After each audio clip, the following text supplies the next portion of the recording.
Hey, good morning, y'all. So I came out just to do a quick inspection. It's about the um, 20th of October. We had a frost. We covered up majority of the crops with some tarps.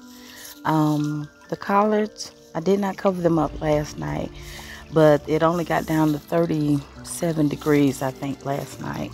So they weathered it just fine. But the tomatoes, as you can see, this is definitely a sign that we're at the end of that season. Still got a whole lot of green tomatoes on there. I got a few that were turning a little orangey. So I'll probably, when I get back, I'll probably pick the ones that are orangey, but still had a lot of green ones that were maturing as far as the cherry tomatoes go. I'm not sure if after a frost, if the leaves on a tomato plant can recover, because I never thought about letting them go this long. So anyway, I might leave it out here today and see what happens. I may water, because I didn't water for a few days because it was so cold out here.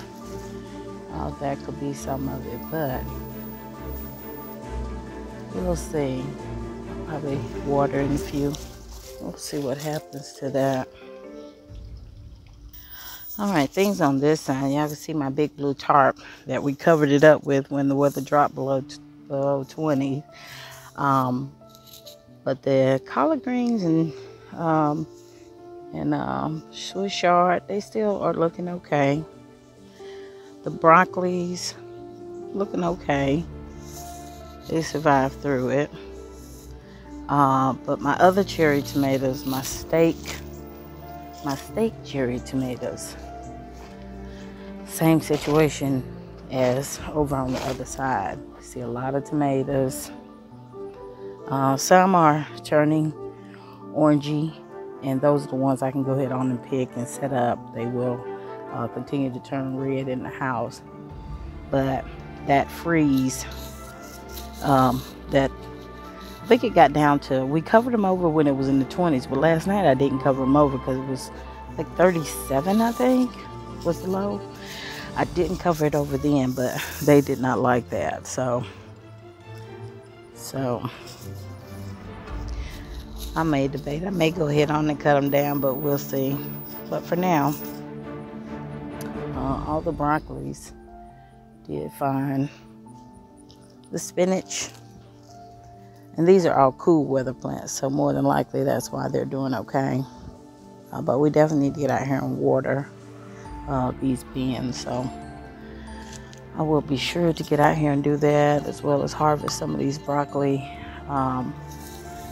shoots.